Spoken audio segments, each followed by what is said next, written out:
Am I rolling?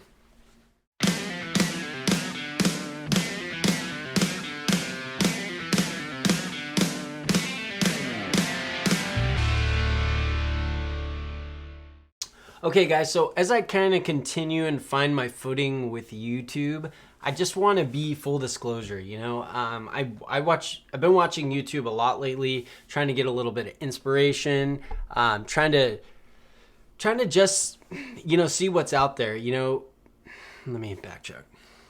Okay, now I know why my clients have to take a few takes. It's not that they suck. It's not that they don't care. It's not even that they're trying to get it perfect. It's just they have what they're trying to say, and they have different ways that they're trying to attack it. And when you're talking without a camera, you just can kind of go head on, and you're not worried about putting it in the right order.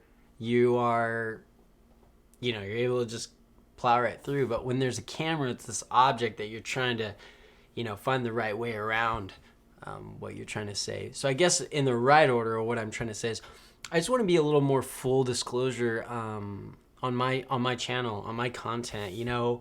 It might not get you the most views to not have every little clipped out. Maybe that's what the YouTube culture is, but I want to just bring my kind of style, my kind of thoughts, my kind of way to it, and kind of go from there and meld together, some of the YouTubers that I've been watching, that I care about.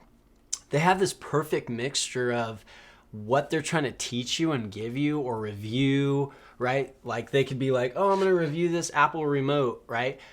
And they have such a great balance of that mixed with who are they and what are they into and what style are they. So as you're learning about that thing that you might have searched for, right? Like, how to, or, Apple remote, you pop up and you see that guy with the crazy hair and you're like, oh, I always like his style. He tells me everything I need to know about the remote, but he also gives me his style. So I thought I would just kind of say that, I guess, before we got started. Today's video, and, I don't write notes. That's another thing I notice a lot of YouTubers, they talk about, writing notes. There's a lot of things that I'm going to do and not do that other YouTubers do and don't do. Number one is I fidget a lot. When I was setting this camera up, I was doing some little test takes, and one of the things I said was, as I was getting the lighting, the light the way I wanted it, I remember saying, like, maybe I should sit calm for a second and just see, how the lighting looks. And, at the time, I thought I was being really calm, and I thought I sat there for a good second or two or three. But the truth is, I sat still for like a millisecond. Like, I can't sit still. I can't stop fidgeting. I can't stop messing with stuff. So that's one thing that I do. I think I've never seen a YouTuber do. Another thing is that I won't do is I don't really believe in notes. I like a nice title, so the title of today's video is how to be thankful for exactly where you're at right now. And then in parentheses, I wrote, your boss would be, so I do write one note, I guess like a subtitle for every title that I come up with. I wrote, your boss would be so pissed to be where you're at, and someone under you would kill to be in your shoes. I guess what I mean by that is I'll just tell you a real story. Instead of trying to give you advice and give you all these metaphors and all this complex stuff, I could just tell you a real story. And that real story is this. I come from the restaurant industry. And before that, I come from the restaurant, the fast food restaurant industry. So, growing up, just like a lot of people, working at a sandwich place, working at a burger joint, working at different places like that. And then finally, I landed an actual career in the restaurant industry. I landed a career managing restaurants. So at our height, we had 4 restaurants, which probably to you doesn't sound very crazy. You're like, Shake Shack has 1 million or whatever, In-N-Out has 1 million. But for us, it was a really big deal. And I think we had some really good locations, some really good people, some really good menu items, a really good culture, a really good brand. But that's not the point of the video. The point of the video is that I had a mentor, and the mentor that I had when I met him, I was in my early 20s, but it's funny to think about that he's the age that I am right now. And when I met him, his life was just kind of taking a little bit of a dip. And, he had done really well. He came from a good family, that did pretty well for themselves. And so he was in a little bit of a dip with this one location he had. He just had one location at the time. And I think the crazy thing about that was, I saw him kind of at different stages of his life in different areas, height of success or money or living situation or however you want to word that. But something interesting happened. When I met him, he owned a house, and it was a pretty nice house on like a few acres or something like that in the country. And he ended up moving into like his sister had, I think at the time, had like 2 or 3 kids and a husband, and they moved to like Colorado, and they moved into this house in town, the town that I live now in Visalia. And what they did was that they moved up to Colorado, and then they kind of like rented this house out to my mentor. And he lived there with his wife and with his 2 kids. And then they were expecting a 3rd kid, and they kind of moved on into a house that was probably worth, 2 to 4 times the amount of this house that is in question.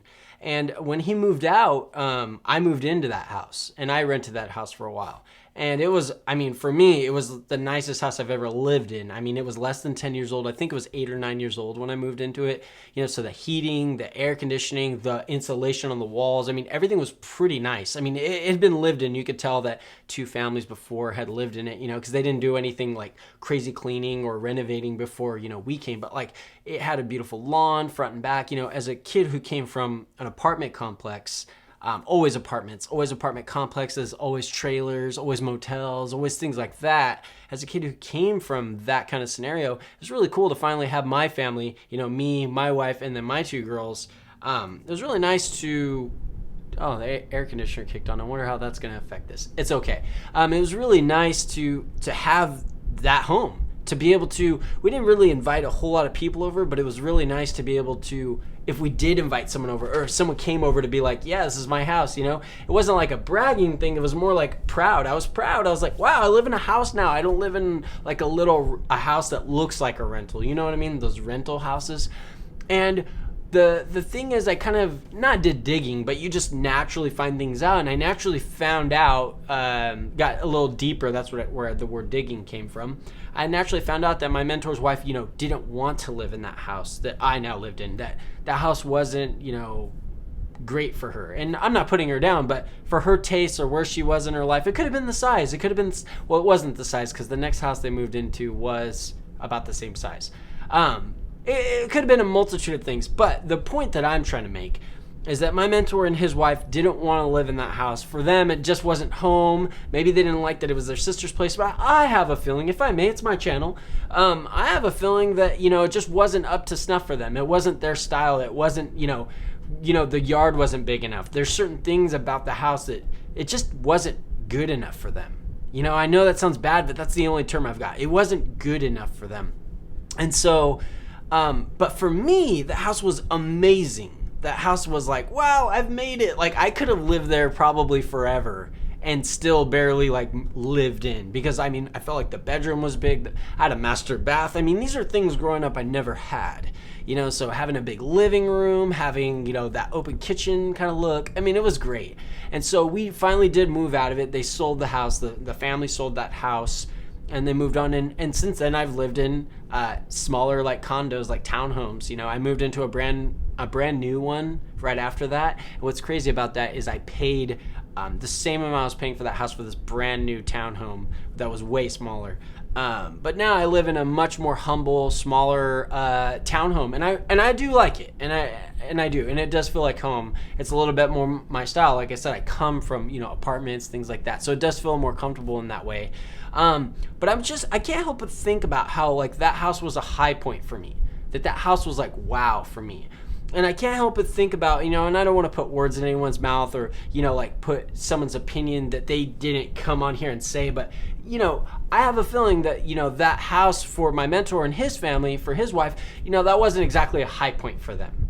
Having to go stay at their sister's old, house for them might have been like a low point or a lower point. They could look back on that time and say, hey, remember when we had to go live there? You get what I mean? But for me, when me and my family look back on that, we kind of look at it and go, oh, remember when we stayed at that house? That house was really nice, huh? So I just wanted to make a video. That's a long story, I get it. But I want to make a video. Like I said, the title is How to Be Thankful for Exactly Where You're At Right Now. And the best way to do that is to look at perspective. There's no way to change where you're at. You could literally just decide, like, I want to move, or I'm going to be this, or I'm going to do that. I get that. You can change. But, in an instant, you cannot change where you're at or what you're up to or what kind of situation you're in. But You can always change perspective. And certain things, and we know this from the internet, look better with perspective. And that's where that saying angles came from. You know, you take the picture up here and you take it at an angle because it gets your good side, and it creates, and you know this if you know lighting or anything, it creates just this flattering look when you do it up and at an angle. Those are angles. That's perspective. You change the perspective, all of a sudden the person looks better, regardless of the person. Another person's perspective might be, you know, down and then low, and they might be looking up the nose, looking at all the imperfections, and that perspective's not as good. So what changed? Did the person change? Did they physically change? Did they get better looking? No, the perspective, the angle in which we're viewing that person changed. So I like to think of that a lot, is shifting your perspective. And the way to do that is, and I wrote this, is to think about the fact that your boss, if you work somewhere, they would be pissed to be where you're at. My boss didn't want to live in that house that I lived at. But for me, that house was like a high point in my life. For me, that house was like dope. But for him, like I said, he doesn't want to be living there. And then look at someone, I wrote, someone under you would kill to be in your shoes. So looking at that house, you know, for me, I was thankful for it, but there might have been someone under me or someone below me or someone on the come up that would like literally like would fucking do anything, like murder me to have that house, right? And so I think of that a lot. I think of like, what am I doing? What am I saying? How am I being? What am I thinking? What am I putting in here that's letting my perspective get, you know, to a certain spot? And so I think a lot of people, they're not thankful. You know, I'm filming this during the quarantine, during the shelter in place. I live in California. And in that quarantine, in that shelter in place, you know, there's a lot of people, you know, coming from different perspectives. Some people are like, yay, rest. Some people are like, shit, I have bills. Some people are getting paid while they're on this quarantine. Some people like me are busier than ever. I have more work to, I know it's crazy to think about, and this air's really bugging me because it's right on the microphone, but hey, we're just gonna have to go with it. But people like me, I'm busier during this time. It's kind of crazy to think about that I have more work to do today than I did 2 months ago. It's pretty awesome. I'm totally grateful for it. But that's the thing. That's my perspective. My perspective is that I'm thankful for it. My perspective is that I'm excited, you know? And I look at where I'm at, and let's go to where I'm at right now in the townhome that I live in. It's 2 bedrooms. It's 1 bath. It's cozy. It's not, you know what I mean? It's not a mansion. But I like to look at my perspective is, what do I fill that with? Of course, number 1, I fill that with my family, my wife and my 2 girls. Number 2, I fill that with the things that I like. You know, is that a TV for you? Is that, you know, having a speaker with music? Is that good food? Is that, you know, stuff on the walls? Is that family and friends that could come over? What is that to you? But to me, it's my family and then the belongings, you know? I hate to sound materialistic, but that's how you get, you know, for me, comfortable. It might be pictures, like for me, you probably can't see it, but on the shelf here, you know, I have a picture of my grandpa, I have a picture of my brother. Those are 2 men in my life that mean a whole lot to me. And I'll show you, I'll kind of give you a tour of my little office studio here, and I'll show you how in my own studio I've done that same thing. How what I've done is I've made it like home by filling it with the things that I love. Like I said, it could be belongings like a TV. It could be technology, but it could be photos and other things, materials like this table, the iPad, whatever it may be. But, you know, just filling it out. Like this wall's super bare, and I'm going to fill that up. And so as you watch this channel over the next days, weeks, months, and years, you'll start to see things move around and fill up and become more like home, because that's the point. The perspective I have is I'm totally thankful wherever I'm at. And I think that you can adopt something like that too, regardless of where you're at. So I get it, you're in this quarantine. I get it that maybe you're not doing what you want to be doing for a living. I get it that you're maybe not who you want to be with, you know, romantically or something like that. But for right now, in this second, we've got to, and I go back to the title, we've got to be thankful for exactly where we're at right now, because there's somebody above you that's looking at your situation and going, fuck, I would hate to be there. And there's someone below you looking up going, man, you know, Kendall, yeah, he's got it made, dude. I saw that he has this, or I saw that he's doing this, or I saw that he's, you know, whatever, you know? So I look at you know, even my office, you know, I watch so many YouTubers, I watch so many social media people, I watch so many just people, right? And they've got these killer setups and amazing equipment and all this stuff. And you can't help but look at that and be like, wow, it'd kill to be there. But then I even think about with my equipment and my office and my setup, there are people that I've met in the flesh. I don't have to guess that they're like, fuck, that's an amazing setup. Or man, I would kill to have that equipment, that light, whatever it may be, this office. So I don't know. I just wanted to kind of give you that reminder. It doesn't really fit into like a regular Instagram video, although I'm not afraid to record those long stories. But I just thought this might be fitting for YouTube. I thought it might be fitting for maybe if it goes on to a little Facebook, maybe a little IGTV if it fits. But I guess for me, it's not so much important where it goes. It's just who I'm connecting with and what context they're in. So I have a feeling if you're on like a YouTube type setting, you've been kind of hanging out here with me for a while. You're kind of more relaxed, or it might be late at night, but you're in a place where you can watch the whole thing. So I'm hoping to make more videos like this where I can kind of just talk about a subject, how I feel. Obviously, over time, we can put more footage into it and more toys, more talking about things, because there's just so much that I care about, business, marketing, relationships, and really, to be honest, Apple. So, and technology, video equipment, things like that. So I'm just wanting to throw my hat into the ring, and I'm just wanting to, see what I can bring to the space and what I can bring with my voice and my style and my character. And so, yeah. So I just thank you so much if you watched this far. I don't have any of the cliche like and subscribe. I don't have any of that for you, but I just do say this. Comment below. Like, anything you can give me, a thumbs up, an emoji, a what's up, anything. I mean, even if you're a hater, say what's up. I appreciate you so much. Thanks for watching this video. I'll see you next time.